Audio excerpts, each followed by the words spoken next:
पाकिस्तानसाठी हेरगिरी केल्याच्या आरोपाखाली अटक करण्यात आलेल्या गजालाचा चौकशी दरम्यान मोठा खुलासा. गजालाने तिच्या भावाच्या मोबाईलवरून पाकिस्तानला गुप्त माहिती पाठवली होती. मुरादाबादचा पाकिस्तानी हेर शहजाद आखत होता मोठ्या हल्ल्यासकट. शहजादने रामपूरमधल्या अनेक तरुणांना पाकिस्तानात पाठवलं आणि त्यांच्यासाठी व्हिसा मिळवला. आयएसआयच्या पैशाचा वापर भारतात हेरगिरीसाठी तो करत असल्याचा संशय. रकमेच्या बदल्यामध्ये कागदपत्रांशिवाय सिम कार्ड पुरवणाऱ्या टोळीचा पर्दाफाश. मुंबई गुन्हे शाखेकडनं 23 वर्षीय समीर मेहबूब खानला अटक. आरोपीकडनं 75 सिम कार्ड्स आणि 2 मोबाईल जप्त.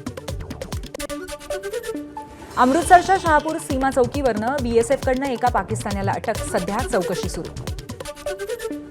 जयराम रमेश यांचा केंद्रावरती हल्लाबोल. पहलगाम हल्ल्याचे दहशतवादी खुलेआम फिरतायत आणि आमचे खासदारही दुसऱ्या देशात पाठवले जात आहेत. शिष्टमंडळावरती जयराम रमेश यांची टीका. कर्नाटक भाजपा आयटी सेलचे प्रमुख अमित मालवीय यांच्या विरोधात एफआयआर दाखल. राहुल गांधी यांची बदनामी तसंच काँग्रेसला तुर्कींशी जोडल्याबद्दल भारतीय युवा काँग्रेसच्या कायदेशीर सेलकडनं तक्रार. जम्मू आणि काश्मीरचे उपराज्यपाल मनोज सिन्हा यांची पूंछ ब्रिगेड मुख्यालयाला भेट. भारतीय लष्कराचे सैनिक आणि बीएसएफ जवानांशी संवाद साधला. ऑपरेशन सिंदूरची माहिती देण्यासाठी पहिल्या टप्प्यातील सर्वपक्षीय खासदारांचं शिष्टमंडळ आज रवाना होणार. पहिल्या टप्प्यामध्ये श्रीकांत शिंदेंच्या नेतृत्वाखाली 8 सदस्यांचं शिष्टमंडळ यूएई आणि पश्चिम आफ्रिकेच्या दौऱ्यावर.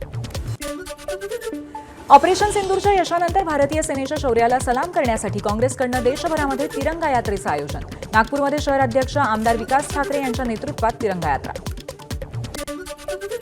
पहलगाम हल्ल्याच्या निषेधार्थ मनसे नेते अमित ठाकरे वाढदिवस साजरा करणार नाही. 24 मेला अमित ठाकरेंचा वाढदिवस असतो.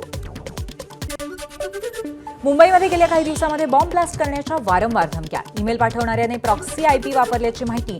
मुंबईतील टाटा हॉस्पिटल, विमानतळ आणि ताज हॉटेलला मेल. सुरक्षा यंत्रणेच्या कामाचं निरीक्षण करण्यासाठी पोकळ धमक्या. एबीपी माझा, उघडा डोळे बघा नीट.